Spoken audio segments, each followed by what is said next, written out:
It's the season to love Keijo. Until the season, cue the music.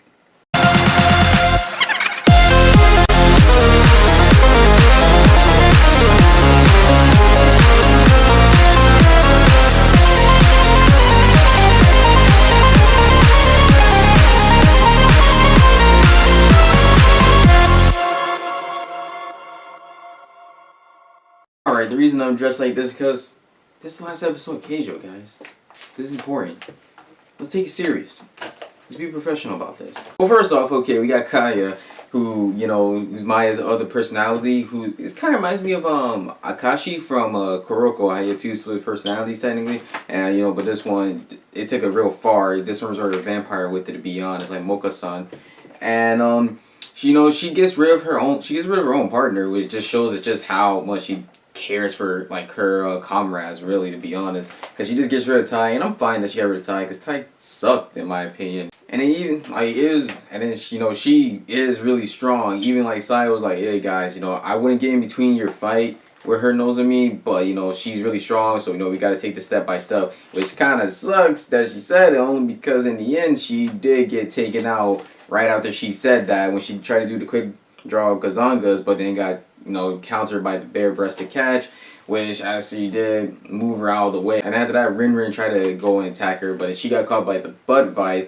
which actually, I just felt bad for the girl. I honestly did. She just like, she was in terrible pain. Her butt was being freaking squeezed to death by that butt vice. I was just like, whoa, like, somebody help her, like, save her. And then you got freaking Kai over here swinging her around, using her to, like, hit her friends and stuff. I was like, yo, whoa, god dang, help her, please. And Kawaii does do that, you know, she knocks Rin out of the way for her.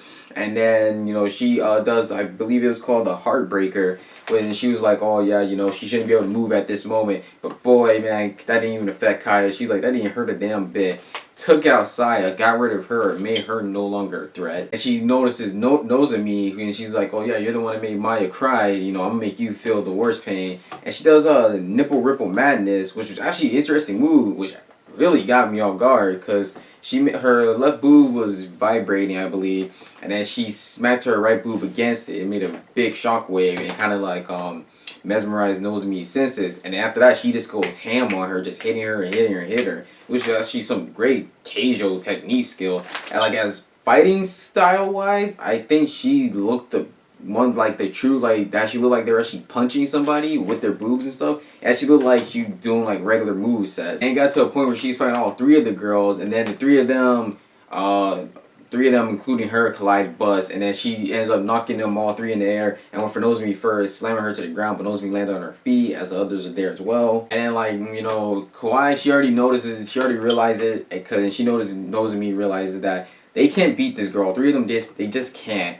And so she used her Raku puncher, or pressure, or I forgot what she said, Raku pressure, and she did the ability of a move called Tit Spirit, where she basically grope herself to a sexual point because she was looking embarrassed, and then she used her nipple to basically give Nozomi and bring her about to her full potential, from what they said. And Nozomi went through like a transformation with that. And one thing that was weird to me was that her pupils, like they had another pupil above it. It was kind of odd. It's like two pupils mixed together. I mean, it looked kind of cool at some points, and then not only that, her little scarf was on her neck this time, and it was a big ass little freaking Dragon Ball Z looking scene with the energy taking over her body and everything. It was crazy. And like, while they were doing that, you know, Rin was trying to hold her off, but then right after that transformation like begins to finish, she actually knocks out Rin. Like, Rin like falled, and like she just knocked her out KO, and she got rid of Kawaii easily. But I mean, I feel like, in a way, I feel like Kawaii just allowed that to happen, because she's like, you know, Nozomi got this now. I don't want to believe Kawaii just got taken out like that. I feel like there's more to Kawaii. I feel like we still haven't seen her in her full potential. Same thing for Kurosaki. And then, you know, after this transformation, Kaya does the Twin Peaks Roaring Bullet, which it didn't have effect at all on Nozomi, actually. Then Nozomi counters with a butt attack, and then she does the Spike Bust, but that move didn't have effect on Nozomi as well. It really, like, when I say it brought her to her full potential, it really did brought her to her full power. It made her stronger than she actually would have been. That's why she was taking all these moves without anything at all. Even when Kaya tried to do the whole Keijo tried to do the nipple ripple madness, Nozomi was able to make her boobs bounce around as well to nullify that whole move. And once like Nozomi got the chance, she went ham. She did about every move that we seen her learn, man. She did the butt flash, the Shoryukens, and the meteor hip. I'm really surprised to see the Shoryukens back, but I'm glad she did the meteor hip and the freaking butt flash. That oh man, that move was so solid. And then even with doing this, Nozomi, she's like, yo, you're not my real opponent. Get Maya out here. I want to fight Maya. That's who I have a beef with, and that's who I wanted to fight. That's the true fighter right there. And she's like, nah, I ain't done yet. But then eventually, then Maya comes out. Maya's like, nah, I want to fight. You know, she was talking on the right boob, and she's like, okay, you know, you can come. I guess you're all good now. And then those girls duke it out. I just like the fact that she did call Maya, because, you know, those were the two people that were like, you know, the face of their both schools as far as I'm concerned. And I'm saying she was a face only because Nozomi, you know, is the main character. That's why I'm saying. If anything, I say Kurosaki should be the face, but still. And then, you know, Maya, she does Heaven and Hell, and then Nozomi does an all-out vacuum butt cannon, which is actually, yes, there is a difference, only because, like, when the rotation, the flippings that she does is different than what she usually does. And it was just good, man. It was just well drawn together. You could just tell that they put effort in that scene right there. And then they both collided, and it was all about wits at this moment when they collided, because Maya used her breasts, like the size of her boobs, to rotate Nozomi in order to like land an attack on her and get her out the way.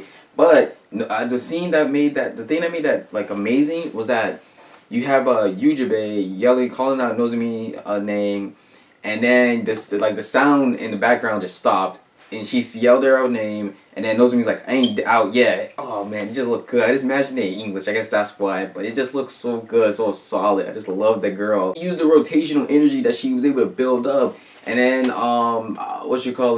Maya grabbed her boob, but that was actually her downfall, because you can't stop the vacuum butt cannon, and all out one at that energy just like that. And because of rotational energy that she was able to build up, allow her to boost it all the way to her boob, and that's why Nozomi was like, I'll allow you to do it, my nipple, and then she blasted her ass out of the damn water. Well, technically into the water. And then after that, you know, Nozomi got the win. I was glad. I was kind of surprised, but I'm glad she got the win. All the girls came out, which I was kind of surprised, only because I'm like, how the hell do you, like, y'all swam in there or something? Because there is nothing that's showing me that you could have gotten in there dry. And they hip hooray, they throw it into the water, because apparently it's tradition, thanks to Toyoguchi for giving us that information. Then all the girls go to a ball, and honestly, I didn't like the outfits they wore at the ball. Honestly, I didn't really like the outfits they were wearing at the ball. It just didn't look good. I don't know, the Sayatoshi had green, the girls from Saruga had like pink, and none of it looked good on them. It just didn't look good. The outfits could have been done better. Maya was the only one that actually looked good in her outfit, because hers was black. She was the only one that was different. I don't know why she wasn't wearing pink like Saruga. Then again, she was asleep at first, so maybe she got dressed late. I mean, who knows? And one thing about this whole thing with the ball, I feel like Midori may be gay, only because when Kurosaki comes up to her and say, you know, I like girls more. When she says I like girls more than boys. Midori was smiling. She was blushing and everything, but the way she was smiling, it seemed like she was kind of into it. And she didn't even get to speak, and then you got and then one of the girls come and they're like, oh yeah, you don't want to be with, you know, her, you know, she tosses in the bed.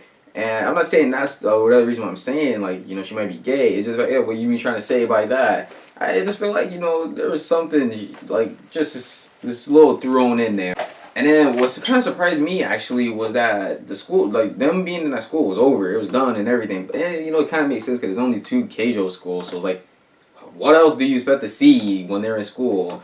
So Nozomi apparently got registered as a B class, and she's going to Hyogo, the branch, along with Miyata, which is actually good. And I mean, does that mean Miyata's a B class fighter?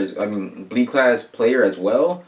But honestly, I'm really curious what all the classes are, because I'm kind of surprised they are in B class. Then again, I mean, if they're in B class, damn man, A class must be crazy. I know S class gotta be insane. But I'm just saying, I mean, I'm gonna bet that Kurosaki is in A class. I've honestly gotta say, because we haven't really seen her true potential, man. This girl's been beating people's asses while they're carrying the world. She hasn't even went against the stronger people in Saruga. She let the others like take care of that shit. Like she beat those twins easily, just fucking around with them, and let Miyata take care of all the chicks. I'm just like, wow. And honestly, I think I might do a video about what class these girls are in. I don't know. I just feel like there's just a more. There's just, even though this is the last episode of Keijo so far right now, and you know the rear end. There's, I feel like I still have more Keijo videos to make, like about this. There's just some other stuff I just gotta talk about on this show that just have to be said. If you guys want me to, just comment below. I'm all free for advice on what type of videos of Keijo you want me to speak about.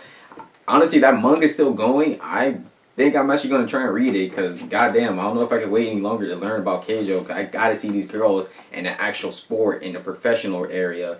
But hey, if you guys like the episode, let me know how you feel. This episode, honestly, guys, I have to give maybe a 3.5 out of 5, maybe, only because the fight, I wasn't feeling it as much as I was feeling like the other matches. I just don't know why.